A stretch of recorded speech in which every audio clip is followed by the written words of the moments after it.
ദുഷ്ട മനസ്സിൻ്റെ ഭാഗമാണത്. ദുഷ്ട മനസ്സാണ്, ദുഷ്ടബുദ്ധിയാണ്. എന്താണത്? ലക്ഷ്യം ലളിതമാണ്. വരും ദിവസങ്ങളിൽ സമാധാനപരമായി ഇവിടെ സമരത്തിനിരിക്കുന്ന റാങ്ക് ഹോൾഡേഴ്സ് ഉണ്ട്. സമാധാനപരമായിട്ടാണ് LGSൻ്റെ എല്ലാ സമരം പോകുന്നത്. ഇടയ്ക്ക് ആത്മഹത്യാശ്രമത്തെ മാറ്റി നിർത്തിയാൽ ബാക്കി എല്ലാം സമാധാനപരമാണ്. ആ സമരപ്പന്തലിനരികിൽ ഇവർ പോയി സമരപ്പന്തൽ കെട്ടിയിരിക്കുകയാണ്. എന്നിട്ടോ വരും ദിവസങ്ങളിൽ പോലീസുമായി ബോധപൂർവം ഏറ്റുമുട്ടൽ ഉണ്ടാക്കാനാണ് ലക്ഷ്യം. യൂത്ത് കോൺഗ്രസിന്റെ ക്രിമിനൽ സംഘം വരും ദിവസങ്ങളിൽ പോലീസുമായി പ്രകോപനം സൃഷ്ടിച്ച് വലിയ ഏറ്റുമുട്ടൽ സൃഷ്ടിക്കുകയാണ് ലക്ഷ്യം. സ്വാഭാവികമായും പോലീസിനെ പ്രകോപിപ്പിച്ചാൽ പോലീസും യൂത്ത് കോൺഗ്രസിന്റെ ഈ ആൾക്കാരുമായി ഏറ്റുമുട്ടലുണ്ടായാൽ തൊട്ടടുത്ത സമരപ്പന്തലിലേക്ക് അത് വ്യാപിപ്പിക്കാം. ആർക്ക്? ഈ കോൺഗ്രസിന് തന്നെ. ഇപ്പോൾ അത് ചെയ്തു കഴിഞ്ഞാലോ? ചുരുക്കി പറഞ്ഞാൽ തലപൊട്ടി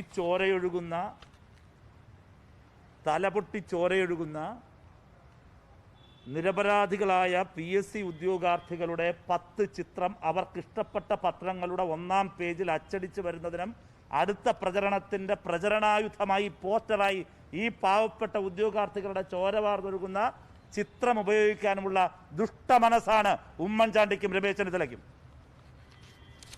ഈ ദുഷ്ടമനസ്സാണ്. ഇതിൻ്റെ തിരക്കഥയാണ് തിരുവനന്തപുരത്ത് നടക്കുന്നത്. തലസ്ഥാനത്തിനകത്ത്, തലസ്ഥാനത്തിന് ഉള്ളിലും തലസ്ഥാനത്ത് പുറത്തുമുള്ള, തിരുവനന്തപുരത്തിനും പുറത്തുമുള്ള യൂത്ത് കോൺഗ്രസിൻ്റെ ഇത്തരം, അതായത് പോലീസിനെ കല്ലെറിഞ്ഞും പോലീസുമായി ഏറ്റുമുട്ടിയും പ്രകോപനം സൃഷ്ടിക്കാൻ പറ്റുന്ന ക്രിമിനൽ സംഘങ്ങളെ തിരുവനന്തപുരത്തേക്ക് വരാൻ യൂത്ത് കോൺഗ്രസ് തീരുമാനിച്ചു വിളിച്ചിരിക്കുകയാണ്. ഇന്നലെ രാത്രി ഒരു പ്രഖ്യാപനവും നേരത്തെ കൂട്ടിയില്ലാതെ പൊടുന്നനെ പോയാണ് ഇന്നലെ രാത്രി ഇവർ നിരാഹാരം ഇരിക്കുന്നത്. പൊടുന്നനെ പോയി. ഒരു മുന്നൊരുക്കം ഉണ്ടായിരുന്നില്ല. സമരം സമാധാനപരമായി അവസാനിക്കാൻ അവസരമൊരുങ്ങുന്നു എന്ന് കണ്ടപ്പോഴാണ് പൊടുന്നനെയുള്ള ഈ രാത്രി നാടകമായി ചെന്നിരിക്കുന്നത്. ലക്ഷ്യം വേറൊന്നുമല്ല. കേരളം ശ്രദ്ധയോടെ കേൾക്കണം. ഒരു കാഷ്വാലിറ്റി ഉണ്ടാക്കാനാണ് നീക്കം. കാഷ്വാലിറ്റി ഉണ്ടായി അതിൻ്റെ ഇരകളായി ഈ പാവപ്പെട്ട നിരപരാധികളായ ഉദ്യോഗാർത്ഥികളുടെ ശരീരം മുറിഞ്ഞൊഴുകുന്ന ചോര, ആ ചിത്രമാണ്. ഒരു ഇമേജിന് വേണ്ടിയാണ്. വരാൻ പോകുന്ന തിരഞ്ഞെടുപ്പിൽ UDFന് മുൻപോട്ട് പറയാനൊന്നുമില്ല. ഇടതുപക്ഷ സർക്കാരിനെതിരെ പറയാനൊന്നുമില്ല. പഞ്ചായത്ത് തിരഞ്ഞെടുപ്പിന്റെ എന്ത് വിശകലനം എടുത്തു നോക്കിയാലും UDF പൊട്ടിപ്പാളീസായി പോകും. മലയാള മനോരമ പറഞ്ഞില്ലേ, ആരാ വിശകലനം നടത്തിയാൽ ഇതിൻ്റെ ഒരു പാറ്റേൺ വെച്ച് നോക്കിയാൽ 2000 മുതലുള്ള പാറ്റേൺ നോക്കിയാൽ 500-ലധികം പഞ്ചായത്തുകൾ സ്വന്തമാക്കിയ മുന്നണികൾ തൊട്ടടുത്ത നിയമസഭാ തെരഞ്ഞെടുപ്പിൽ അധികാരത്തിൽ വന്നതാണ് പാറ്റേൺ. തുടർഭരണം ഉറപ്പാണ് എന്ന നിലവരികിൽ അത് അട്ടിമറിക്കുന്നതിന് ഉദ്യോഗാർത്ഥികളുടെ ചോര വാർന്നൊഴുകുന്ന ചിത്രമുണ്ടാക്കാൻ ഉദ്യോഗാർത്ഥികളുടെ സമരപ്പന്തലിൽ കയറി ഇവർ തന്നെ പോലീസിന് നേരെ കല്ലെറിയും. പോലീസിൻ്റെ എല്ലാ നിയന്ത്രണങ്ങൾക്കും അപ്പുറത്തേക്ക് കാര്യങ്ങളെ കൊണ്ടുപോകും. അതൊക്കെ ഇവർക്കുണ്ടാക്കാൻ അറിയാം. അതിന് പറ്റുന്ന ഗുണ്ടാ സംഘങ്ങളെ, യൂത്ത് കോൺഗ്രസിൻ്റെ തണലിൽ നിൽക്കുന്ന ക്രിമിനൽ സംഘങ്ങളെ തിരുവനന്തപുരത്തേക്ക് കൊണ്ടുവരാൻ വേണ്ടി തീരുമാനിച്ചിരിക്കുന്നു. അത് ആരംഭിച്ചിരിക്കുന്നു. ഈ യൂത്ത് കോൺഗ്രസ് വരും ദിവസങ്ങളിൽ അവിടെ നടപ്പിലാക്കാൻ പോകുന്ന ഈ അപകടകരമായ രാഷ്ട്രീയ നാടകം, അതിൻ്റെ തിരക്കഥയാണ് കഴിഞ്ഞ ദിവസം കണ്ടത്. ഇത് UDF ഉമ്മൻചാണ്ടിയും രമേശ് ചെന്നിത്തലയും ഉൾപ്പെടുന്ന ഉന്നത UDF നേതാക്കൾ സൃഷ്ടിച്ചെടുത്ത നാടകമാണ്. അതിനു വേണ്ടിയിട്ടാണ്. ഒരു മുന്നറിയിപ്പുമില്ലാതെ പെട്ടെന്ന് പോയി ഇവരവിടെ. അവിടെ ഉദ്യോഗാർത്ഥികൾ സമരത്തിലിരിക്കുന്നുവെങ്കിൽ അവർ സർക്കാരുമായി ചർച്ച ചെയ്യുന്നു. അവസാനിച്ച് അവിടെ നിന്ന് പിരിയുമ്പോൾ ഇനിയും നമുക്ക് ചർച്ചയാകാം എന്ന് പറഞ്ഞു തന്നെയാണ് പിരിയുന്നത്. അവർ പുറത്തിറങ്ങി വന്ന് മാധ്യമങ്ങളോട് പറയുന്നതും അതിനുള്ള സാധ്യത അവസാനിച്ചിട്ടില്ല എന്ന് തന്നെയാണ്. ശരിയാമിതം പോകുന്നു. ഞങ്ങൾ പറഞ്ഞതിൽ കുറേ കാര്യങ്ങൾ സർക്കാർ ചെയ്തു, ചെയ്യാമെന്ന് ഉറപ്പ് നൽകി. രേഖാമൂലം തന്നെ ചില കാര്യങ്ങൾ ഇനി ഞങ്ങൾക്കുണ്ട്. ഈ നിലയാണ്. ഇത്രയേ ഉള്ളൂ. അതിലുപരി ഒരു കാര്യമില്ല. ഇവർ വരുന്നതിന് മുമ്പോട് ചർച്ച നടന്നില്ലേ? ഇതിനപ്പുറത്തൊന്നുമില്ല. അങ്ങനെയാണെങ്കിൽ എന്തിനാണ് പിന്നെ ഇന്നലെ രാത്രിയിൽ പൊടുന്നനെ എങ്ങനെ പോയത്? ഇന്നത്തെ ദിവസം കഴിഞ്ഞ് നാളത്തിലേക്ക് മാറുമ്പോൾ ഇന്ന് ചില കലാപരിപാടികളെല്ലാം ചെറുതായി നടത്തി. നാളെയിലേക്കാകുമ്പോൾ കുറേ കൂടി മോചിപ്പിച്ച് തൊട്ടടുത്ത മണിക്കൂറുകളിൽ പോലീസിനെ പ്രകോപിപ്പിക്കുക. ഒരു പരിധി വിട്ട് പോലീസിനെ പ്രയോഗിക്കുമ്പോൾ സ്വാഭാവികമായിട്ടും പോലീസ് യൂത്ത് കോൺഗ്രസ്സുകാർക്കെതിരായി ഈ അക്രമം നടത്തുന്നവരെ പിരിച്ചുവിടാൻ പോലീസ് സ്വാഭാവികമായ ഫോഴ്സ് ചെലുത്തുമല്ലോ. തൊട്ടടുത്തവരാണ്, ഇവരെ സമരപ്പന്തലാണ്. അവിടെ ഇരിക്കുന്ന ഉദ്യോഗാർത്ഥികൾ കല്ലെറിയില്ല, അവിടെ ഇരിക്കുന്ന ഉദ്യോഗാർത്ഥികളാരും പോലീസിന് നേരെ പാഞ്ഞെടുക്കില്ല. പക്ഷേ അവിടെ ഇരിക്കുന്നവരുടെ അടുത്തേക്ക് പോലീസിനെ എത്തിക്കാൻ യൂത്ത് കോൺഗ്രസിന് കഴിയും. സ്വാഭാവികമായിട്ടും പോലീസ് യൂത്ത് കോൺഗ്രസ്സുകാരുടെ തലപൊട്ടിയാൽ അതുണ്ടാക്കുന്ന ഇമ്പാക്റ്റ് വേറെ. പക്ഷേ സമാധാനപരമായി സമരത്തിലിരിക്കുന്ന ഒരു ഉദ്യോഗാർത്ഥിയുടെ തലപൊട്ടി ഒഴുകുന്ന ചോര അല്ലെങ്കിൽ ഉണ്ടാകുന്ന ഒരു കാഷ്വാലിറ്റി അതെന്തുമാകട്ടെ, ആ ഇമേജിന് വേണ്ടിയിട്ടുള്ള ദുഷ്ടമനസ്സാണ്. അധികാര കൊതിമൂത്ത് മനുഷ്യന്റെ ചോര തേടി അലയുകയാണ് ഇവിടുത്തെ കോൺഗ്രസ്. എത്ര ദുഷ്ടമനസ്സാണിത്! ഈ വിഷയത്തെക്കുറിച്ച് അവർ പഠിച്ചിട്ടുണ്ടോ? ഈ വിഷയത്തിന്റെ പ്രായോഗികതയെക്കുറിച്ച് എന്തവർക്കറിയാം? നടക്കുന്ന കാര്യങ്ങളാണോ എന്തെങ്കിലും? നടക്കുന്ന കാര്യങ്ങളിൽ സർക്കാർ മുൻപോട്ട് പോകുന്നു. ഉദ്യോഗാർത്ഥികൾക്ക് നല്ല ബോധമുണ്ടത്. ഇപ്പോൾ ഡിവൈഎഫ്ഐ ഈ സാഹചര്യത്തെ ഗൗരവത്തോടെ കാണാൻ ഇന്ന് ചേർന്ന സംസ്ഥാന കമ്മിറ്റി യോഗം തീരുമാനിച്ചിട്ടുണ്ട്. ഞങ്ങൾ തികഞ്ഞ ആത്മവിശ്വാസത്തോടെ ഇപ്പോഴുണ്ടായിരിക്കുന്ന പ്രതിപക്ഷം ഉയർത്തിക്കൊണ്ടുവരാൻ ശ്രമിക്കുന്ന ഈ വിവാദത്തെ ഒരു സാധ്യതയായി കാണുകയാണ്, ഓപ്പർച്യൂണിറ്റിയായി കാണുകയാണ്. ഇപ്പോൾ കിഫ്ബി വലിയ വിവാദമായി ഇവിടെ ഉയർത്തിക്കൊണ്ടുവന്നു. ആകാശ കുസുമമെന്നായിരുന്നു കിഫ്ബിയെക്കുറിച്ച് വിശേഷിപ്പിച്ചത്. ആ പ്രതിപക്ഷത്തിന് ഇന്ന് പറയാൻ നിർബന്ധിതരായിരിക്കുന്നു കിഫ്ബി ഞങ്ങൾ വന്നാലും തുടരുമെന്ന്. ഇന്ന് കേരളത്തിലെ ഓരോ സാധാരണക്കാരനായ മനുഷ്യനും കിഫ്ബിയിലൂടെ സർക്കാർ എന്തെല്ലാം ചെയ്തുവെന്ന് പ്രതിപക്ഷത്തിൻ്റെ ഉണ്ടാക്കിയ വിവാദത്തിൻ്റെ ചെലവിൽ തന്നെ ഇന്ന് മനസ്സിലാക്കാൻ കഴിഞ്ഞിട്ടുണ്ട്. ഡിവൈഎഫ്ഐ കേരളത്തിലെമ്പാടും വിപുലമായ ക്യാമ്പയിൻ, യുവജനങ്ങൾക്ക് വേണ്ടി സർക്കാർ ചെയ്ത കാര്യങ്ങൾ വിശദമാക്കിക്കൊണ്ട് ശക്തമായ ക്യാമ്പയിൻ ആരംഭിക്കാൻ തീരുമാനിച്ചിരിക്കുന്നു. 10 ദിവസം 18 മുതൽ 28 വരെ കേരളത്തിലെ ആദ്യഘട്ടം എന്ന നിലയിൽ കേരളത്തിൻ്റെ മുഴുവൻ വില്ലേജുകളിലും ഒരു വില്ലേജിൽ ഡിവൈഎഫ്ഐ നടത്തുന്ന ക്യാമ്പയിൻ 2250-ലധികം കേന്ദ്രങ്ങൾ വരും. ആ കേന്ദ്രങ്ങളിൽ ഞങ്ങൾ ചെയ്യുന്നത് ആ വില്ലേജിൽ നിന്ന്, ആ വില്ലേജ് പ്രദേശത്ത് നിന്ന് ഈ സർക്കാരിൻ്റെ കാലയളവിൽ PSC വഴിയും അല്ലാതെ പൊതുമേഖലാ സ്ഥാപനങ്ങളിലും സ്ഥിരം ജോലി കിട്ടിയവരുടെ പട്ടിക ഡിവൈഎഫ്ഐ പ്രസിദ്ധീകരിക്കും. ഓരോ വില്ലേജിനും അങ്ങനെയുള്ള കഥയുണ്ട്. ഓരോ വില്ലേജും ഓരോ നാടും അറിയട്ടെ, ഡിവൈഎഫ്ഐ പ്രസിദ്ധീകരിക്കും. 18 മുതൽ 28 വരെ പ്രസിദ്ധീകരിക്കും. ഈ ഗവൺമെൻറ് ചെയ്ത, ഞാനിപ്പോൾ വിശദീകരിച്ചല്ലോ, ഓരോ ക്യാബിനറ്റിലും എടുക്കുന്ന ഇങ്ങനെ ശ്രദ്ധേയമായ തീരുമാനങ്ങളുണ്ട്. കേരളം മുന്നേറുകയാണ്. ഭാവി കേരളത്തിന് കൂടുതൽ തൊഴിൽ സാധ്യതകൾ ഉണ്ടാകുന്നു, പുതിയ തൊഴിലവസരങ്ങൾ സൃഷ്ടിക്കുന്നു. സ്റ്റാർട്ടപ്പ് മേഖലയിൽ, PSCയിൽ ഒക്കെ ഇന്ത്യയിലൊരു ബദലായി കേരളത്തിലെ ഇടതുപക്ഷ സർക്കാർ നിൽക്കുകയാണ്. ഈ ചെയ്ത കാര്യങ്ങൾ ജനങ്ങളോട് വിശദീകരിക്കാനുള്ള സാധ്യതയായി പ്രതിപക്ഷം ഉണ്ടാക്കി വയ്ക്കുന്ന ഈ പ്രചരണങ്ങളെ കാണുന്നു. ഒരു സംശയവും വേണ്ട, രമേശ് ചെന്നിത്തലയും ഉമ്മൻചാണ്ടി കൂട്ടരും കഴിഞ്ഞ നാളുകളിൽ എന്തെല്ലാം കൊണ്ടുപോകുന്നു അതെല്ലാം പരാജയപ്പെട്ടതുപോലെ ഈ പാഴ്പ്രചരണവും പാഴ്വേലയായി അവസാനിക്കും എന്ന് മാത്രമാണ് ഡിവൈഎഫ്ഐക്ക് പറയാനുള്ളത്. തികഞ്ഞ ആത്മവിശ്വാസത്തോടെ ഞങ്ങൾ തെരുവിലേക്ക് പോവുകയാണ്. ഉദ്യോഗാർത്ഥികളെ വിശ്വാസത്തിലെടുക്കും. ഉദ്യോഗാർത്ഥികൾക്കെതിരല്ല ഈ ക്യാമ്പയിൻ. ഉദ്യോഗാർത്ഥികളെ വിശ്വാസത്തിലെടുത്ത് പ്രതിപക്ഷത്തിൻ്റെ രാഷ്ട്രീയ ഗൂഢാലോചന തുറന്നു കാണിക്കുന്ന ക്യാമ്പയിനായിരിക്കും ഡിവൈഎഫ്ഐ നേതൃത്വം കൊടുക്കുക. അത് ഉമ്മൻചാണ്ടിയുടെ കാലത്ത് എന്ത് ചെയ്തു, ഈ ഗവൺമെൻറ്റിൻ്റെ കാലത്ത് എന്ത് ചെയ്തു, കേന്ദ്രം ഭരിക്കുന്ന BJP സർക്കാർ എന്ത് ചെയ്യുന്നു, കേരളത്തിലെ ഇടതുപക്ഷ സർക്കാർ എന്ത് ചെയ്യുന്നു? ഓരോ പൊതുമേഖലാ സ്ഥാപനം അടച്ചുപൂട്ടാണ്. സകല പൊതുമേഖലാ സ്ഥാപനങ്ങളും. ഒരു പൊതുമേഖലാ സ്ഥാപനവും ഇന്ന് നിലവിലില്ല. എല്ലാ പൊതുമേഖലാ സ്ഥാപനങ്ങളും അടച്ചുപൂട്ടുമ്പോൾ എവിടെയാണ് തൊഴിലവസരം? UPSC സമ്പൂർണ്ണ നിയമന നിരോധനമാണ്. കോൺഗ്രസ് ഭരിക്കുന്ന മറ്റ് സംസ്ഥാനങ്ങളിൽ എന്താണ് നിലപാട്? ഇവിടെ 27,000-ലധികം തസ്തിക സൃഷ്ടിച്ചു. ഞാൻ പറഞ്ഞല്ലോ, ഇന്നത്തെ ക്യാബിനറ്റിൽ ഇന്ന് ഉച്ച നേരത്തെ പുറത്ത് ഉമ്മൻചാണ്ടി ഉൾപ്പെടെയുള്ളവർ വന്ന് നാടകം ചെയ്യുമ്പോൾ അകത്ത് ക്യാബിനറ്റിൽ 261 പുതിയ തസ്തിക സൃഷ്ടിക്കുകയാണ് ഇന്നത്തെ ദിവസം. അപ്പോൾ ഇതുൾപ്പെടെ ജനങ്ങളോട് ഇത് വിശദീകരിക്കും. ഓരോ സ്ഥലത്തും കഴിഞ്ഞ UDF ഗവൺമെൻറ്റിൻ്റെ കാലത്തെ ചെയ്ത കാര്യങ്ങളും ഈ ഗവൺമെൻറ് കാലത്ത് ചെയ്ത കാര്യങ്ങളും നന്നായി മനുഷ്യന് മനസ്സിലാകുന്ന ഭാഷയിൽ നല്ല നിലയിൽ അത് പ്രദർശിപ്പിക്കും. സോഷ്യൽ മീഡിയയിൽ വളരെ സമഗ്രമായ ക്യാമ്പയിൻ ഡിവൈഎഫ്ഐ സ്റ്റാർട്ട് ചെയ്യും. പ്രചരണമാണ്. ഈ പാഴ്പ്രചരണം കൊണ്ട് കേരളത്തിലെ ഇടതുപക്ഷ ഭരണത്തിന് ഒരു മങ്ങലേൽക്കാൻ പാടില്ല. പ്രതിപക്ഷത്തിൻ്റെ ഈ രാഷ്ട്രീയ പ്രചാരവേലയെ വകവെച്ചു കൊടുക്കാൻ കഴിയില്ല. കേരളത്തിലെ യുവത അതിൻ്റെ പ്രതിരോധ പ്രവർത്തനത്തിലേക്ക് ഇറങ്ങുകയാണ്. ഡിവൈഎഫ്ഐ ശക്തമായി ചെയ്യും. അത് കഴിഞ്ഞാൽ പിന്നീട് വീടുകളിലേക്ക് നേരിട്ട് പോവുകയാണ്. ഫെബ്രുവരി 20-21 തീയതികൾ 20-21 തീയതികൾ 2 ദിവസങ്ങൾ. നേരത്തെ കഴിഞ്ഞ 13-14 ഞങ്ങൾ മുഖാമുഖം എന്ന നിലയിൽ പരിപാടി നടത്തി. അതിൻ്റെ പുരോഗതി എന്ന് വിലയിരുത്തി കുറേയധികം വീടുകൾ നമ്മൾ സന്ദർശിച്ചിട്ടുണ്ട്. ഒരു വലിയ ശതമാനം. ബാക്കിയും പോവുകയാണ്, വീടുകളിലേക്ക് പോവുകയാണ്. ജനങ്ങളോട് നേരിട്ട് സംസാരിക്കാം. അങ്ങനെ ജനങ്ങളോട് നേരിട്ട് സംസാരിക്കുന്ന വിപുലമായ ക്യാമ്പയിൻ പ്രവർത്തനങ്ങൾക്കാണ് ഡിവൈഎഫ്ഐ. അത് സാമൂഹ്യ മാധ്യമങ്ങൾ ഉപയോഗിക്കും, മാൻ പവർ ഉപയോഗിക്കും. നേരെയും പോയിട്ട് ഇക്കാര്യങ്ങൾ ചെയ്യും. തികഞ്ഞ ആത്മവിശ്വാസം ഇക്കാര്യത്തിലുണ്ട്. പ്രതിപക്ഷത്തിൻ്റെ ദുഷ്ട മനസ്സ് ജനം തിരിച്ചറിയും എന്ന് ഞങ്ങൾ പ്രതീക്ഷിക്കുകയാണ്. പക്ഷേ ഇത് കേരളം ഗൗരവത്തോടെ കാണണം. ഇതിൽ ഉദ്യോഗാർത്ഥികളും ഗൗരവത്തോടെ സമീപനമെടുക്കണം.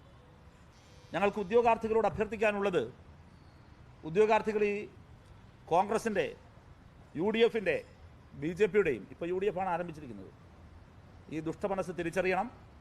സമരം ചെയ്യുന്ന ഉദ്യോഗാർത്ഥികൾ നല്ല ജാഗ്രതയോടെ അതിന് കഴിയണം, നല്ല ജാഗ്രത പുലർത്തണം. സമരം ചെയ്യുന്ന ഉദ്യോഗാർത്ഥികൾ അപ്പോൾ അവർ പലരും വ്യക്തിപരമായി സംസാരിക്കുന്നുണ്ട്. ഞങ്ങൾ അതിനെയൊന്നും പ്രോത്സാഹിപ്പിക്കുന്നില്ല. അവർ ഞങ്ങളോടൊപ്പം വന്നിരിക്കട്ടെ എന്ന് ചോദിച്ചു. ഞങ്ങൾ ഇരിക്കേണ്ടതാണ് പറഞ്ഞത്. അവർ അപ്പുറത്ത് പന്തൽ കെട്ടിയതിന് ഞങ്ങൾക്ക് ഇത് ചെയ്യാൻ പറ്റുമെന്നെല്ലാം അവർ ചോദിക്കുന്നുണ്ട്. പക്ഷേ അവരോടും ഞങ്ങൾക്ക് പൊതുവിൽ എല്ലാവരോടും അഭ്യർത്ഥിക്കാനുള്ളത് കാഷ്വാലിറ്റിയാണ്, അത്യാഹിതമുണ്ടാക്കലാണ് ഇവരുടെ ലക്ഷ്യം. അതിന് ഇരകളാക്കുക ഈ ഉദ്യോഗാർത്ഥികളെ ആയിരിക്കും. അതിലൂടെ രാഷ്ട്രീയ നേട്ടമുണ്ടാക്കാനുള്ള ദുഷ്ടമനസ്സാണ് ഇവർക്ക്. ഇത് കേരളം ചർച്ച ചെയ്യണം. അധികാരത്തിന് വേണ്ടി എന്തും ചെയ്യും എന്ന അവസ്ഥയാണ് ഇന്ന് UDFന് വന്നു ചേർന്നിരിക്കുന്നത്.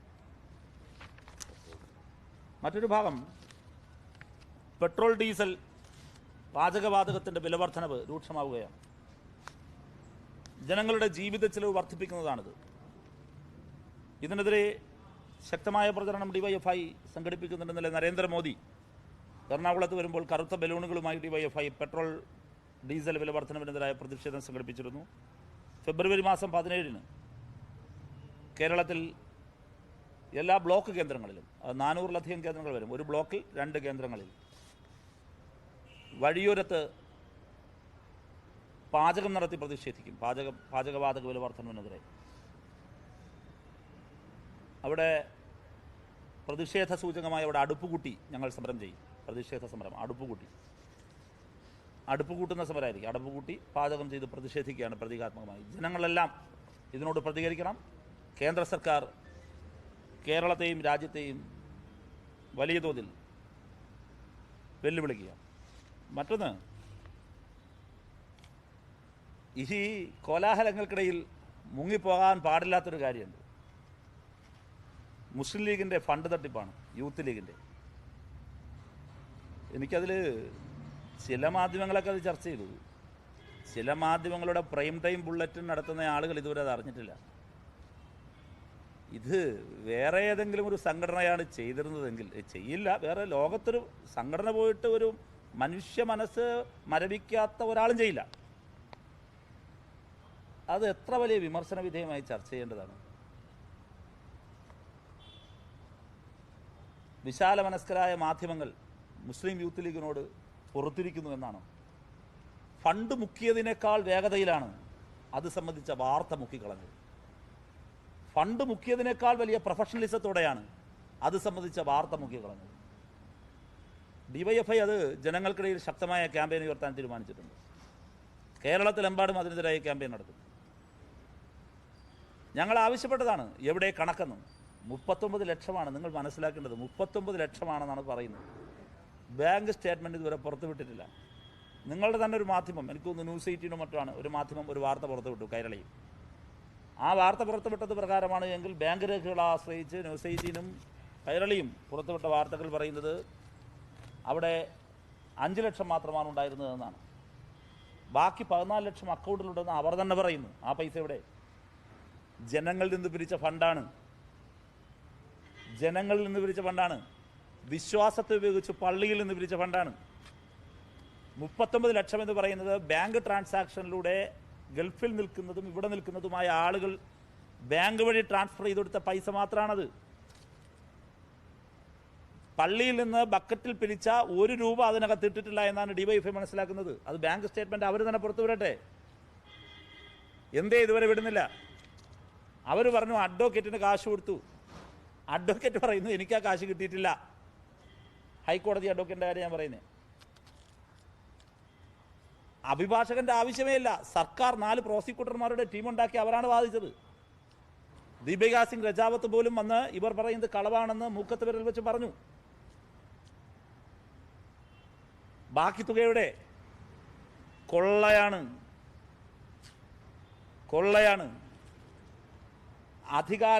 ഇവർ അധികാരത്തിൽ വന്നാൽ എങ്ങനെ ഇരിക്കും? ഇവർക്ക് അധികാരത്തിൽ വരാനാണ് ഈ ഉദ്യോഗാർത്ഥികളുടെ ചോര ഇപ്പൊ വെച്ച് പോസ്റ്റർ അടിക്കാൻ നടക്കുന്നത്. അധികാരത്തിൽ വരുന്നത് എന്തിനാണ്? പാലാരിവട്ടം പാലം പണിയാനാണ്, ഇതുപോലെ കൊള്ള നടത്താനാണ്. കത്വയിൽ കൊല്ലപ്പെട്ട പിഞ്ചു ബാലികയുടെ മുഖം ഓർമ്മിച്ചാൽ നമുക്ക് ഉറക്കം വരോ? നമുക്ക് വിഷമം വരില്ലേ?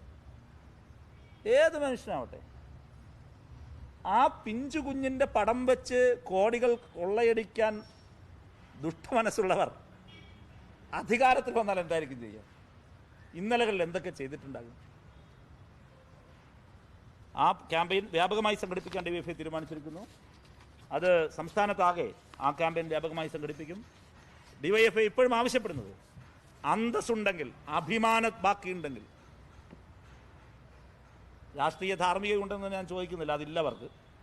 അഭിമാനവും അന്തസ്സും ഉണ്ടെങ്കിൽ, മാന്യതയുണ്ടെങ്കിൽ പിരിച്ച കണക്കിൻ്റെ കാശ് ജനങ്ങളോട് പറയാൻ തയ്യാറാകണം. ആ പിഞ്ചു ബാലികയുടെ പേര് വെച്ച് ആളുകളെ പറ്റിച്ച് പണമുണ്ടാക്കിയതിന് മാപ്പ് പറയാൻ യൂത്ത് ലീഗ് നേതൃത്വം തയ്യാറാകണം. അതൊരു യുവജന സംഘടനയല്ല, അതിനെ പിരിച്ചുവിടണം. ബഹുമാനപ്പെട്ട പാണക്കാട് തങ്ങൾമാർ ഇത് സംബന്ധിച്ച് അഭിപ്രായം പറയണം. ഇതാണോ ഇസ്ലാമിൻ്റെ കൾച്ചർ എന്ന് പറയണം. ഇതാണോ നിങ്ങളെപ്പോലുള്ളവർ മേൽനോട്ടം വഹിക്കുന്ന ഒരു പാർട്ടിയിൽ സംഭവിക്കുന്നതെന്ന് നിങ്ങൾ തുറന്ന് പറയണം. വിശ്വാസികൾ ഇത് ചർച്ച ചെയ്യണം. ഇത്രയും കാര്യങ്ങളാണ് നിങ്ങളോട് വിശദീകരിക്കാനുള്ളത്. അല്ല,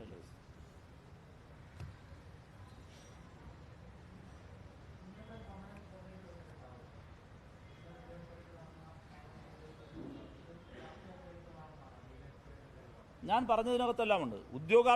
ഉദ്യോഗാർത്ഥികൾ നടത്തുന്ന സമരത്തിന് അവർക്ക് അവരുടേതായ ഗ്രീവിയൻസ് ഉണ്ട്. അത് ചർച്ച ചെയ്യാം, ഒക്കെ ചെയ്യാം. ആ ചർച്ചകൾ നടക്കുന്നു. ഡിവൈഎഫ്ഐ അവർക്കൊപ്പമാണ്, ഉദ്യോഗാർത്ഥികൾക്കൊപ്പമാണ്. അവർ വെക്കുന്ന മുദ്രാവാക്യത്തിൻ്റെ അപ്രായോഗികത അവരോട് തന്നെ പറയുന്നു. അതിൽ നേതൃത്വത്തിൽ നിൽക്കുന്ന പലർക്കും രാഷ്ട്രീയമായ ബന്ധവും ദുരുദ്ദേശവുമുണ്ട്. ബന്ധം പ്രശ്നമല്ല, പക്ഷേ രാഷ്ട്രീയമായ ഇടപെടലിനെ അവർ മാറുന്നു. അത് വേറെ കാര്യം. അത് തുറന്നു തീർക്കപ്പെടേണ്ടതാണ്. ഡിവൈഎഫ്ഐ തുറന്നു തന്നെ പറയാം. അവർ ഉയർന്ന വിഷയങ്ങൾ നമുക്ക് വേറെ ഡിബേറ്റബിളാണ്, സംസാരിക്കാം, ചർച്ചയാകാം. പക്ഷേ അവിടെ വന്നിട്ട് ഇവർ വരുന്നത് അതൊന്നും പരിഹരിക്കാനല്ല. ഇവിടെ യൂത്ത് കോൺഗ്രസ് ഇന്നലെ രാത്രിയിൽ പെട്ടെന്ന് അവിടെ വന്ന് ഈ പരിപാടി ആരംഭിച്ചത് 1-2 ദിവസത്തിനകം അടിപൊട്ടിക്കാനാണ്, കലാപം ഉണ്ടാക്കാനാണ്, ഉദ്യോഗാർത്ഥികളെ തല്ലുന്ന സർക്കാരാണ് പിണറായിയുടെ എന്ന് വരുത്തി തീർക്കാനാണ്. ആ ചിത്രം തെരഞ്ഞെടുപ്പ് പ്രചരണത്തിനുള്ള ഒരു ചിത്രം തേടിയാണ് അവരുടെ ഈ സമരനാടകം. അത് രാഷ്ട്രീയമാണ്, കേവലം വില കുറഞ്ഞ രാഷ്ട്രീയമാണ്, ദുഷ്ടമനസ്സിൻ്റെ ഉടമകളുടെ രാഷ്ട്രീയമാണ്. അത് ഞങ്ങൾ തുറന്നു പറയും ജനങ്ങളോട്. ജനം അത് മനസ്സിലാക്കണം.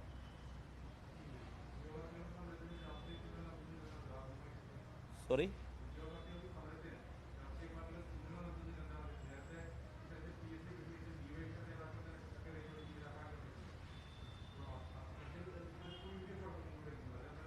ഇല്ല, തെറ്റുണ്ട്. ഉന്നയിക്കുന്ന വിഷയം എന്താണെന്ന് അവർ പറയട്ടെ. ഒരു സമരം പരിഹരിക്കപ്പെടുന്ന നിലയിലേക്ക് എത്തുന്നു.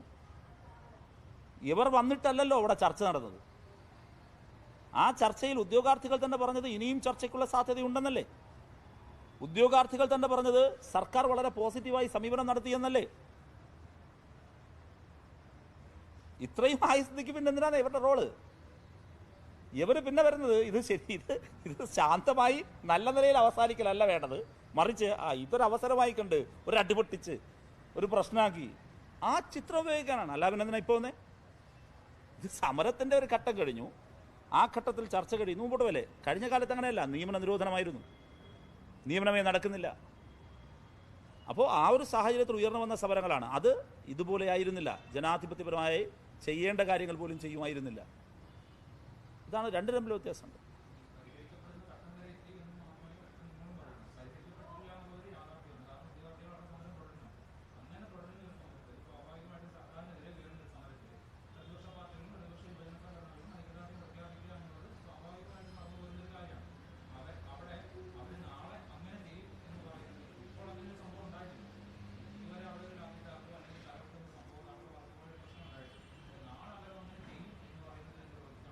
ഞങ്ങൾക്ക് വ്യക്തമായ വിവരമുള്ളുണ്ട്. ഞങ്ങൾ ഈ രംഗത്ത് പ്രവർത്തിക്കുന്നവരല്ലേ, ഞങ്ങൾക്ക് നല്ല ധാരണയുള്ളതുകൊണ്ടാണ് പറയുന്നത്. അവർ അവിടെ വന്നിട്ട് നിങ്ങൾ മനസ്സിലാക്കേണ്ടത്, അവർ ചെയ്യാൻ ഉദ്ദേശിക്കുന്നത് ഇതാണ്. ഇപ്പോൾ ഇതിനൊരു ഈ ഉദ്യോഗാർത്ഥികൾ ഇതിനെ രാഷ്ട്രീയവൽക്കരിക്കാൻ ആഗ്രഹിക്കുന്നില്ല. ചർച്ചയിൽ പങ്കെടുക്കുന്നവരൊക്കെ പറയുന്നു, അവർ ഞങ്ങളോടും പറഞ്ഞു. പിന്നെ നിങ്ങൾ പറയുന്നു അവർ സർക്കാർ വിരുദ്ധ സമരം. അവരങ്ങനെയുമല്ല അതിനെ കാണുന്നത്. സർക്കാർ വിരുദ്ധ സമരമായിട്ട് അവരും പറയുന്നില്ലത്. അവർ കഴിഞ്ഞ കാലങ്ങളെ അപേക്ഷിച്ച് മെച്ചപ്പെട്ട നിയമനം നടന്നതാണ് ഈ കാലം എന്ന് തന്നെ പറയുന്നു. ഇത് പ്രശ്നം, ആയിരക്കണക്കിന് റാങ്ക് ലിസ്റ്റുകൾ കേരളത്തിലുണ്ട്. എല്ലാ റാങ്ക് ലിസ്റ്റിലെയും ഉദ്യോഗാർത്ഥികൾ നടത്തുന്ന സമരമല്ലിത്. ഇത് നടത്തുന്നത് LGS എന്നൊരു പർട്ടിക്കുലർ റാങ്ക് ലിസ്റ്റാണ്. അവർക്ക് ഗ്രീവിയൻസ് ഉണ്ട്. എന്താ അവരുടെ ഗ്രീവിയൻസ്? അവരുടെ ഗ്രീവിയൻസ് ലിസ്റ്റിൽ ഒരുപാട് പേരുള്ള ലിസ്റ്റാണ്. പക്ഷേ ആ ലിസ്റ്റിലെ മഹാഭൂരിപക്ഷം പേർക്കും ജോലി കിട്ടില്ല. എല്ലാ ലിസ്റ്റിലെയും മുഴുവൻ പേർക്കും ജോലി കിട്ടാറില്ല. പക്ഷേ ഇതിൽ കൂടുതൽ പേർക്ക് ജോലി കിട്ടില്ല. കാരണം സർക്കാരിൻ്റെ അനാസ്ഥയല്ല. UDF സർക്കാരിൻ്റെ കാലത്ത് കൊണ്ടുവന്ന secretariat, PSC, local fund audit, advocate general office ഉൾപ്പെടെയുള്ളവരുടെ നിയമനങ്ങൾ മുമ്പ് ഇതിനെടുത്തിരുന്നു. ഇപ്പോൾ പുതിയ നോട്ടിഫിക്കേഷൻ വന്നു. 9 ലക്ഷം പേർ അതിൽ പരീക്ഷ എഴുതാൻ കാത്തു നിൽക്കുകയാണ്. അടുത്ത ആഴ്ച പരീക്ഷയാണ്. മുമ്പ് ആ തസ്തികകൾ കൂടി ഇതിനാണ് എടുത്തിരുന്നത്. വിദ്യാഭ്യാസ യോഗ്യത ഇവരുടേത് 7ാം ക്ലാസ്സും അതിപ്പോൾ പുതുക്കിയത് 10ാം ക്ലാസ്സുമാക്കി. അപ്പോൾ ഇതിൽ നിന്ന് എടുക്കാൻ കഴിയില്ല. ഇല്ലെങ്കിൽ ഈ ലിസ്റ്റിൽ നിന്ന് കുറേ പേരെ അതിൽ കൂടി നിയമിക്കാൻ കഴിയുമായിരുന്നു. ഇതാണ് മൊത്തത്തിലുള്ള നിയമനം കുറയാനുള്ള ഒരു കാരണം. 2, വിദ്യാഭ്യാസ യോഗ്യതയിൽ മാറ്റം വരുത്തി. മുമ്പ് PhD ഉള്ളവർ വരെ പരീക്ഷ എഴുതുമായിരുന്നു. അവർ ലിസ്റ്റിൽ വരും, പക്ഷേ അവർ ബെറ്റർ ഓപ്ഷൻ കിട്ടുമ്പോൾ വേറെ പോകും. ഇവിടെ ഡിലീഷൻ കൂടും. ഇപ്പോൾ പരിമിതമായ യോഗ്യതയുള്ളവർ മാത്രമാണ് ഇവിടെയുള്ളത്. ഇവർ വേറെ ജോലിക്ക് പോകുന്നില്ല. മൂന്നാമത്തേത് E-ഫയൽ സിസ്റ്റം വന്നു. E-ഫയൽ സിസ്റ്റം എന്ന് പറഞ്ഞാൽ ഇപ്പോൾ ഇവരുടെ ജോലി എന്ന് പറയുന്ന ഒരു ഓഫീസിൽ ഒരിടത്തുനിന്ന് വേറൊരിടത്തേക്ക് ഫയൽ എത്തിക്കലാണ്. അതിനി മാൻ പവറിൻ്റെ ആവശ്യം കുറഞ്ഞു വരികയാണ്. E-ഫയൽ ആകുമ്പോൾ പുതുതായി സൃഷ്ടിക്കുന്ന, ഇപ്പോൾ ഉദാഹരണത്തിന് ഇന്ന് 261 തസ്തിക സൃഷ്ടിച്ചു. ഇതിൽ LD ക്ലർക്ക് വരെയുണ്ട്. പക്ഷേ അസിസ്റ്റൻ്റ് ഉണ്ട്, സെക്രട്ടേറിയറ്റ് അസിസ്റ്റൻ്റ് റാങ്ക് ലിസ്റ്റിൽ വരുന്നവർക്കെല്ലാം കിട്ടുന്നതിലുണ്ട്. പക്ഷേ LGSനില്ല. ഇനി പുതിയ തസ്തിക ഈ മേഖലയിൽ സൃഷ്ടിക്കേണ്ടി വരുന്നില്ല. എന്നാൽ ഇന്ത്യയിലെമ്പാടും ഈ തസ്തിക ക്ലാസ് 4 അബോളിഷ് ചെയ്ത് വരികയാണ്. കേരളത്തിലെ LDF സർക്കാർ എടുക്കുന്ന സമീപനം ഒന്നും അബോളിഷ് ചെയ്യാൻ വെച്ചിരുന്ന GST കൂടി ഞങ്ങൾക്ക് കിട്ടണമെന്നായിരുന്നു ഇവരുടെ ഡിമാൻഡ്. സർക്കാർ പറഞ്ഞു GST മാത്രമല്ല വേറെയും എല്ലാം തന്നേക്കാം, ഉള്ളതെല്ലാം തന്നേക്കാം.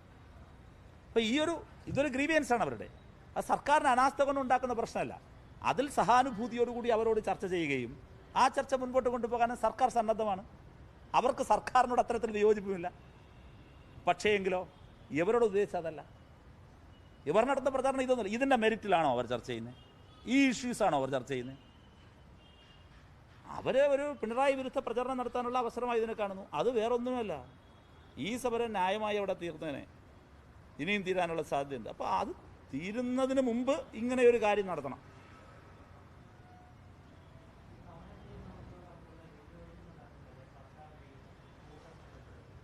എവിടെയാ സ്ഥിരപ്പെടുത്തലോ? ഒരിക്കലുമല്ല. ഇന്നത്തെ ക്യാബിനറ്റ് യോഗത്തിൽ സ്ഥിരപ്പെടുത്തലുകൾ വന്നിട്ടുണ്ട്. ഇന്നത്തെ ക്യാബിനറ്റ് മീറ്റിങ്ങിൻ്റെ ബ്രീഫിംഗാണ് എൻ്റെ കയ്യിലിരിക്കുന്നത്. അതിൽ അവസാനത്തെ വരി വായിക്കൂ.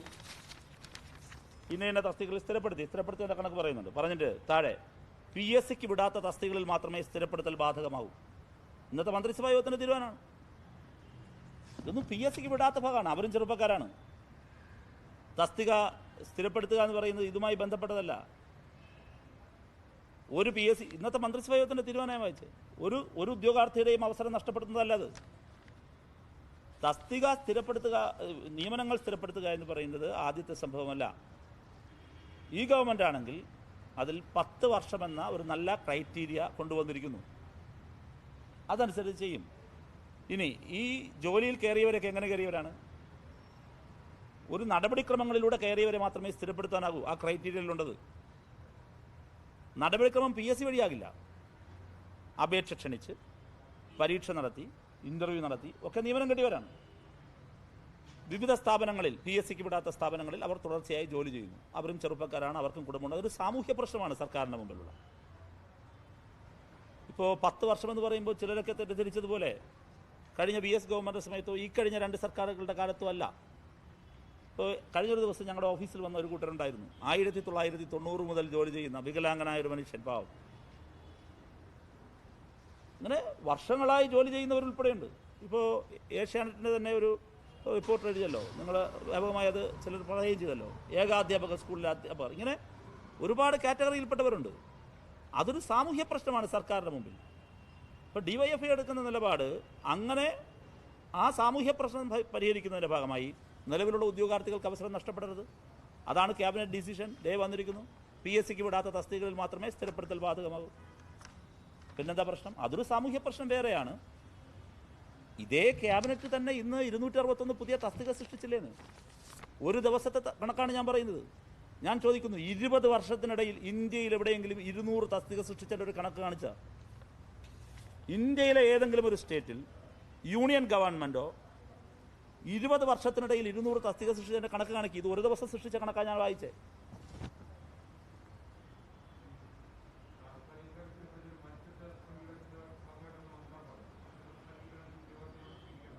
എങ്ങനെയാണ്?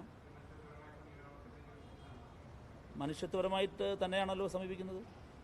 നമ്മളെപ്പോഴും ശ്രദ്ധിക്കേണ്ടത്, ഉദ്യോഗാർത്ഥികൾ എന്ന് പറയുമ്പോൾ റാങ്ക് ലിസ്റ്റിൽ വന്നവർ മാത്രമല്ല ഉദ്യോഗാർത്ഥികൾ.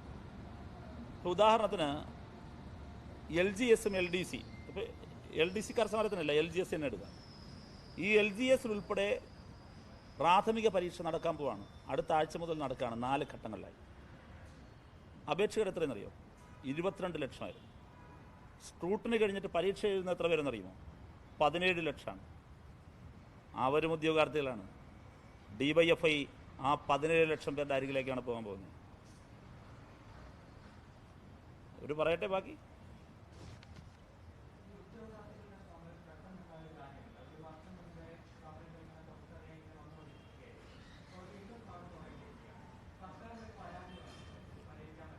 തെറ്റാണത്. വിവിധ റാങ്ക് ലിസ്റ്റുകൾ കേരളത്തിൽ നമ്മൾ പ്രധാനമായും മനസ്സിലാക്കേണ്ടത്, കൃത്യം റാങ്ക് ലിസ്റ്റുകളുടെ എണ്ണം എനിക്കറിയില്ല. 1000-ലധികം റാങ്ക് ലിസ്റ്റുകൾ ഇപ്പോൾ തന്നെ നിലവിലുണ്ട്, ആയിരക്കണക്കിന് റാങ്ക് ലിസ്റ്റുകൾ. അങ്ങ് സൂചിപ്പിച്ചതുപോലെ അവരിൽ പലരും സമരത്തിലായിരുന്നു, കൂടുതൽ പേരും സമരത്തിലായിരുന്നു. ഇപ്പോൾ ഒരു കൂട്ടർ മാത്രമേ സമരത്തിലുള്ളൂ, സർക്കാരിൻ്റെ വിജയമല്ലേ. ബാക്കി എല്ലാവരും സമരത്തിലായിരുന്നു, അവരുടെ ആവശ്യങ്ങൾ ഉന്നയിച്ചു. പല ലിസ്റ്റുകളും പൂർത്തിയാവാറായി. ഇപ്പോൾ കഴിഞ്ഞ ക്യാബിനറ്റ് തീരുമാനിച്ചൊരു തീരുമാനമുണ്ട്. ഇവർ വെളിയിൽ സമരം കിടക്കുമ്പോൾ അകത്ത തീരുമാനം. ചരിത്രത്തിലാദ്യമായി ബിവറേജ് കോർപ്പറേഷനിൽ സ്റ്റാഫ് പാറ്റേൺ നിലവിൽ വന്നു. DYFIയുടെ നിവേദനമാണ് കേട്ടോ. ഈ നിങ്ങൾ നേരത്തെ ചോദിച്ചല്ലോ, യുവാക്കളുടെ ആവശ്യത്തിന് വേണ്ടി ഈ യുവജന സംഘടനകളുടെ പ്രവർത്തനം. യൂത്ത് കോൺഗ്രസ് അറിഞ്ഞിട്ട് പോലും ഉണ്ടാകില്ല ഈ സ്റ്റാഫ് പാറ്റേൺ വന്നത്. സ്റ്റാഫ് പാറ്റേൺ വരുന്നതിന് ഗുണം അറിയുമോ? 300-ലധികം തസ്തികകളാണ് വരുന്ന ആഴ്ചയിൽ പുതിയ തസ്തിക സൃഷ്ടിച്ച് നിയമനം നടക്കാൻ പോകുന്നത്. പുതിയ തസ്തിക സൃഷ്ടിച്ച്. ഇത് LGS ആണ്, അത് കമ്പനി ബോർഡ് LGS ആണ്. ഡിഗ്രി ക്വാളിഫിക്കേഷനാണ് company board LGS. Company board LGSൻ്റെ ലിസ്റ്റ്, മെയിൻ ലിസ്റ്റ് ഇങ്ങനെ പോവുകയാണെങ്കിൽ 3 വർഷമാണല്ലോ ഒരു കാലാവധി. ഒരു വർഷമായുള്ള ആ ലിസ്റ്റ് 2-2.5 വർഷത്തിനകം അത് അവസാനിക്കും മുഴുവൻ പേര്. കമ്പനി ബോർഡ് അസിസ്റ്റന്റ് KSFയിൽ മാത്രം 1000 പേർക്കാണ് നിയമനം കൊടുത്തത്. KSF മാത്രം. ലിസ്റ്റ് വന്നിട്ട് 1 വർഷമായുള്ളൂ. ഇതിൻ്റെ ഇഴഞ്ഞു പോകാനുള്ള കാരണം, ഇത് അടിസ്ഥാന യോഗ്യത 7ാം ക്ലാസ്സും ഇത്തരം തസ്തികകൾ ഇനി കാലക്രമത്തിൽ കുറഞ്ഞു വരുന്നതുമാണ്. ഇതൊരു സാമൂഹ്യ പ്രശ്നമാണ്, മനസ്സിലായല്ലോ. ഇത് രണ്ടായി കാണണം. എല്ലാ റാങ്ക് ഹോൾഡേഴ്സും ഈ പറയുന്നത് പോലെ പ്രശ്നക്കാരായിരുന്നു. പ്രശ്നിച്ചാൽ അവർക്ക് ഈ പരാതികളുണ്ടായിരുന്നു. ആ പരാതികളൊന്നും പോയിരുന്നില്ലല്ലോ, അതൊന്നും സമരത്തിലേക്ക് വരുന്നില്ലല്ലോ. ഇത് അവരുടെ പ്രശ്നവും നമുക്ക് ന്യായമായി സംസാരിക്കാവുന്നതാണ്. കഴിഞ്ഞ തവണ അങ്ങനെ ആയിരുന്നില്ല. ഇപ്പോൾ KSEBയിലെ മീറ്റർ റീഡേഴ്സ് അഴിയാക്കുരുക്കായി കിടന്ന പ്രശ്നമാണ്. DYFIയുടെ കൂടി ഇടപെടലാണ്. അവർക്കറിയാം. KSEB AE എത്രയെത്ര റാങ്ക് ലിസ്റ്റാണ്. ഇനി അധ്യാപക നിയമനം നോക്കൂ. HSA നിയമനം, വിവിധ HSA ഉണ്ട്, ഒരുപാട് പേര്. ഈ ഗവൺമെൻറ് വന്നതുകൊണ്ടാണ് പുതിയ കുട്ടികൾ വന്നത്, സ്കൂളുകൾ ഹൈടെക് ആയത്, അധ്യാപകരുടെ ഓപ്പർച്യൂണിറ്റി വന്നത്. എന്താ അവിടെ വരുന്ന പ്രശ്നം? കോവിഡ് ആയതുകൊണ്ട് സ്കൂൾ തുറക്കുന്നില്ല, അവർക്ക് ഫിക്സേഷൻ നടക്കുന്നില്ല, തലയെണ്ണൽ നടക്കുന്നില്ല. ഡിസംബർ മാസം 28-ന് ചേർന്ന യോഗത്തിൽ, മുഖ്യമന്ത്രിയുടെ നേതൃത്വത്തിൽ ചേർന്ന യോഗത്തിൽ കഴിഞ്ഞ വർഷത്തിന് ആനുപാതികമായി ഫിക്സേഷൻ എടുത്താൻ തീരുമാനിച്ചു. HSAയിൽ നിന്ന് HSSTയിലേക്കുള്ളൊരു പ്രമോഷനുണ്ട്. 2016 ഉമ്മൻചാണ്ടി ഉണ്ടാക്കി വെച്ചൊരു ഉത്തരവ് കാരണം അത് നടപ്പിലാകാതെ പോകുമായിരുന്നു. ആ പ്രശ്നത്തിന് ഇപ്പോൾ ശാശ്വതമായ പരിഹാരമായി. ഇതെല്ലാം പരിഹരിച്ചിട്ടോ റാങ്ക് ലിസ്റ്റിൻ്റെ കാലാവധി കൂടി നീട്ടുമ്പോൾ 2021 ജൂലൈ മാസത്തിലെ അടുത്ത വർഷത്തെ അക്കാദമിക് ഇയറിലെ ഫിക്സേഷൻ കൂടി ഈ ലിസ്റ്റിലുള്ളവർക്ക് കിട്ടാൻ പോവാണ്. ഇങ്ങനെ ഓരോ പ്രശ്നവും അതിൻ്റെ മെരിറ്റിൽ സർക്കാർ വളരെ പോസിറ്റീവായി പരിഹരിക്കുന്നു. അത് റാങ്ക് ഹോൾഡേഴ്സ് ശ്രദ്ധയിൽപ്പെടുന്ന കാര്യത്തിലാകാം, DYFI ശ്രദ്ധയിൽപ്പെടുന്ന കാര്യമാകാം. ഞാൻ അത്ഭുതപ്പെടുകയാണ്. ഇതുപോലെ എത്രയോ കാര്യങ്ങൾ ഉദ്യോഗാർത്ഥികളുടെ ജെന്യുവനായ പ്രശ്നം എന്തുകൊണ്ട് യൂത്ത് കോൺഗ്രസ് ഉന്നയിക്കുന്നില്ല? എന്തുകൊണ്ട് ഉന്നയിക്കുന്നില്ല? ഞാൻ ചോദിക്കുന്നു, ബിവറേജ് കോർപ്പറേഷനിലെ സ്റ്റാഫ് പാറ്റേൺ നിങ്ങൾ എന്താണെന്ന് ആ സമരം ചെയ്ത രണ്ടുപേരോടും ചോദിച്ചു നോക്കി. വെറുതെ ചോദിച്ചു എന്താണ് നിങ്ങൾ അതിനു വേണ്ടി ഒരു കടലാസ് കഷ്ണം എഴുതി കൊടുത്തു എന്ന് ചോദിക്കുക. ഈ പറഞ്ഞ ഏതെങ്കിലും ഒരു കാര്യത്തിൽ എവർക്ക് കാൽ കാശിൻ്റെ റോളുണ്ടോ എന്ന് ചോദിക്കുക. ഒരു യുവജന സംഘടനയല്ലേ അവർ സർക്കാരിനെ സമീപിക്കണ്ടേ? ഇനി ഞാൻ വ്യക്തിപരമായി പറയില്ല, അവർ രണ്ടുപേരും MLA മാരല്ലേ? എന്താണ് ഇതിൽ ചെയ്തത്? ഇതിൽ എന്താണ് അവരുടെ അവർ രേഖപ്പെടുത്തി വരട്ടെ, അവരെന്ത് ചെയ്തു? എന്നിട്ട് അവസാനം പോയിട്ട് ഈ പടം പിടിക്കാൻ പോവാ, അവിടെ ഈ അടിയുണ്ടാക്കി. അത് മറ്റവരുടെ അവരുടെ ഗ്രൂപ്പ് നേതാക്കളുടെ അധികാര താല്പര്യത്തിന് വേണ്ടി ഇതുപോലെ ആടയാഭരണങ്ങളിട്ട് ഇറങ്ങരുത്.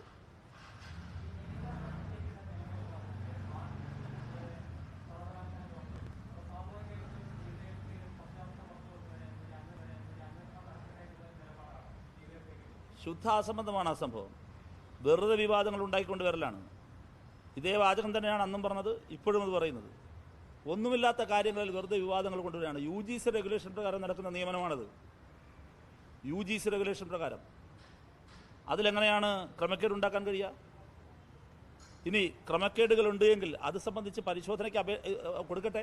ഇപ്പോൾ ഇതിലെ ഈ ഉമർ തറമേൽ എന്ന് പറയുന്ന ആളല്ലേ ആദ്യം ഇത് പുറത്തുവിട്ടെ? ആ പേര് പറയുന്നതിൽ ക്ഷമിക്കണം, അതെല്ലാം അദ്ദേഹമാണല്ലോ വിട്ടെ, വേറൊന്നുമല്ല. അദ്ദേഹം കാലടി സർവകലാശാലയിൽ പണ്ട് അധ്യാപകനായി അപേക്ഷ കൊടുത്ത ആളാണല്ലോ. അദ്ദേഹത്തിന് കിട്ടിയില്ല. കിട്ടിയ ആൾക്കെതിരെ അദ്ദേഹം കേസ് നടത്തി. സുപ്രീം കോടതി വരെ പോയി. ആ കേസിൽ അദ്ദേഹം പരാജയപ്പെട്ടു. ഇതുപോലെ ഒട്ടനവധി കേസുണ്ട്. അതെങ്ങനെയാന്ന് വെച്ചാൽ ഈ കുറച്ച് പേരായിരിക്കും കാൻഡിഡേറ്റ്സ് ആയിട്ട് ഉണ്ടാവുക. ഇത് വളരെ കാലങ്ങൾക്ക് ശേഷം വരുന്ന വളരെ അട്രാക്റ്റീവായ പോസ്റ്റാണ്. എല്ലാ അധ്യാപക നിയമനങ്ങളിലും ഒരു 90% അധ്യാപക നിയമനങ്ങളിലും കിട്ടാത്ത ആളുകൾ പരാതിയുമായി കോടതിയെ സമീപിക്കുന്നത് സ്വാഭാവികമാണ്. കോടതി എന്ത് ചെയ്യും?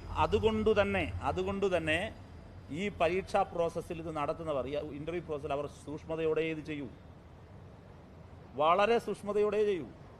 കാരണം ഇത് കോടതി പോകുന്ന ഉറപ്പാണ്. കിട്ടാത്തയാൾ കോടതി പോകും. ഇതൊരു സ്ഥിരം രീതിയാണ്. കോടതി പോകുമ്പോൾ കോടതിയിൽ ഇതെല്ലാം കൊടുക്കണമല്ലോ. അതുകൊണ്ടാണ് വൈസ് ചാൻസലർ ആത്മവിശ്വാസത്തോടെ പറഞ്ഞത്. അതുകൊണ്ടാകാം അങ്ങനെ പുറത്തുവിടൽ പറ്റില്ല. ഇതെന്താ വിലവിവര പട്ടികയാ? നിങ്ങൾ എന്താ ഇന്റർവ്യൂ ബോർഡിനെ കുറിച്ച് ഉദ്ദേശിക്കുന്നത്?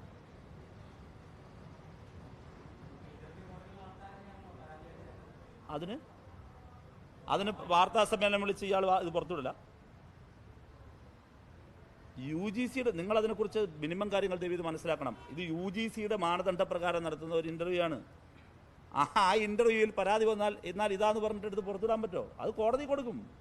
കോടതിയിൽ പോയാൽ അതെന്തിനാണ് അതെങ്ങനെ പുറത്തുവിടാ? ഇത് നിങ്ങൾ മനസ്സിലാക്കേണ്ടത്, UGC അധ്യാപക നിയമനത്തിൻ്റെ ക്വാളിറ്റി മെച്ചപ്പെടുത്താൻ, അധ്യാപക നിയമനത്തിലെ പൊളിറ്റിക്കൽ ഇൻ്റർവെൻഷൻസ് ഇല്ലാതാക്കാൻ വേണ്ടി സെനറ്റ് സിൻഡിക്കേറ്റ് എന്ന പേരുള്ള ഒരാളും ഇപ്പോൾ സമിതിയിലില്ല. UGCയുടെ തീരുമാനമാണ്. അതിൻ്റെ സുതാര്യത ഉറപ്പുവരുത്താൻ വേണ്ടി ഗവർണറുടെ പ്രതിനിധി അതിലുണ്ട്.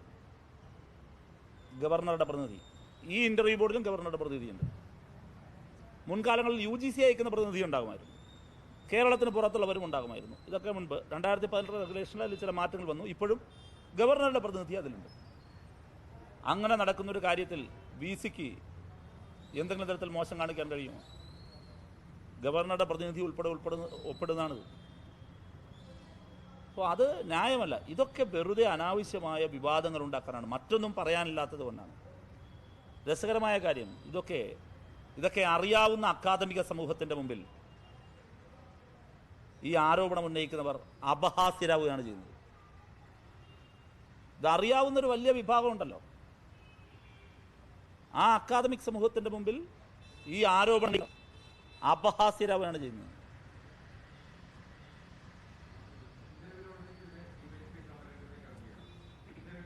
ആ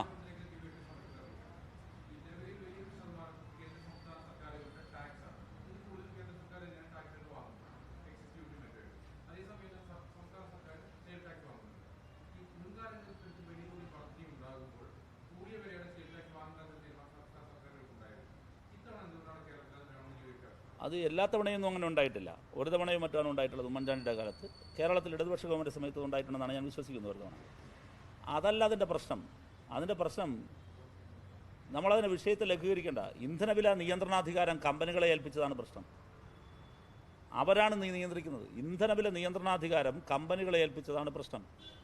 DYFI ആവശ്യപ്പെടുന്നത് ഇന്ധനവില നിയന്ത്രണാധികാരം സർക്കാർ തിരികെ എടുക്കണമെന്നതാണ്. പെട്രോളിൻ്റെ വില നിയന്ത്രണാധികാരം കോൺഗ്രസ് കേന്ദ്രം ഭരിക്കുമ്പോഴാണ് വിട്ടത്. അത് പരീഖ് കമ്മിറ്റി റിപ്പോർട്ടിൻ്റെ അടിസ്ഥാനത്തിലായിരുന്നു. ആ റിപ്പോർട്ടിൽ തന്നെ, കോൺഗ്രസിൻ്റെ സമയത്താണ് പരീഖ് കമ്മിറ്റി റിപ്പോർട്ട് വരുന്നത്. ആ റിപ്പോർട്ടിൽ തന്നെയാണ് ഡീസലിൻ്റെയും പാചകവാതകത്തിൻ്റെയും വില നിയന്ത്രണാധികാരം പിന്നീട് വിടണമെന്ന് തീരുമാനിച്ചത്. അത് വിട്ടത് ഈ പെട്രോളിൻ്റെത് വിട്ട സമയത്താണ്. നിങ്ങൾക്ക് ഓർമ്മയുണ്ടാകും, ഇവർ കാളവണ്ടിയുടെ പുറത്ത് കയറി സമരം ചെയ്തത്. ശോഭാ സുരേന്ദ്രനും ഈ നമ്മുടെ വി മുരളീധരനെല്ലാം. ഇവർ അധികാരത്തിൽ കയറിയപ്പോൾ ഡീസൽ കൂടി വിട്ടു. അപ്പോൾ ഇതാണ് ഇവിടെ പ്രശ്നം. അപ്പോൾ ഈ നയത്തിനെതിരായ സമരമാണ്. ഇതൊക്കെ മറ്റേ സർക്കാർ തീരുമാനിക്കേണ്ട കാര്യമാണ്. അതിലൊന്നും അതുകൊണ്ട് തീരില്ല. ഇപ്പോൾ ഞാൻ ചോദിക്കട്ടെ, ഇപ്പോൾ സർക്കാർ നാളെ കുറച്ചൊന്നിരിക്കട്ടെ, വേണ്ടെന്ന് വെച്ചൊന്നിരിക്കട്ടെ, അവർ വീണ്ടും കൂട്ടല്ലേ, ഓരോ ദിവസവും കൂട്ടല്ലേ, ഓരോ ദിവസം ഇവിടുന്ന് വേണ്ടെന്ന് നോക്കാൻ പറ്റും. അങ്ങനെ അല്ലല്ലോ വേണ്ടത്. അത് അത് അവസാനിപ്പിക്കല്ലേ വേണ്ടത്. നമ്മളിതിനെ ചെറുതായി കാണണ്ടേ? ഈ 5 വർഷത്തിനിടയിൽ ഒരു പ്രാവശ്യം പോലും സംസ്ഥാന സർക്കാർ കൂട്ടിയിട്ടില്ല ടാക്സ്. ടാക്സിന്റെ നിരക്ക് കൂട്ടിയിട്ടില്ല. ഈ സംസ്ഥാന സർക്കാർ ഒരു പൈസ കൂട്ടിയിട്ടില്ല ഈ 5 വർഷത്തിന്റെ ഇടയിൽ. ടാക്സ് എല്ലാം കേന്ദ്ര ഗവൺമെന്റാ. അവർ കൂട്ടുന്നതിന് ആനുപാതികമായിട്ട് കിട്ടുന്നേ. ഇനി ഒരു കാര്യം ശ്രദ്ധിക്കേണ്ട കാര്യം, ഇതൊന്നുമല്ലല്ലോ ഈ രാജ്യത്തിന്റെ അവകാശം കോർപ്പറേറ്റുകളെ ഏൽപ്പിച്ചതിനെതിരല്ലേ പ്രശ്നം. റിലയൻസ് വന്നതിന് ശേഷമല്ലേ ഈ നിയമം മാറുന്നത്? കോൺഗ്രസ് അല്ലേ മാറ്റിക്കൊടുക്കുന്നത്? നമ്മുടെ നാട്ടിൽ റിലയൻസിൻ്റെ പമ്പ് വരാൻ തുടങ്ങിയപ്പോഴാണ്, SRന്റെ പമ്പ് വരാൻ തുടങ്ങിയപ്പോഴാണ്, ഷെല്ല് വരാൻ തുടങ്ങിയപ്പോഴാണ്.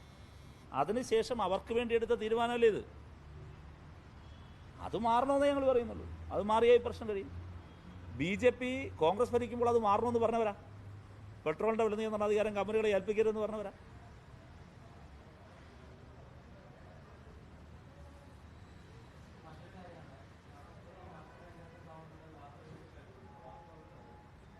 അത് ഞങ്ങളുടെ കൺസേണേ അല്ല, ഞങ്ങളുടെ ചർച്ചാ വിഷയമേ അല്ല.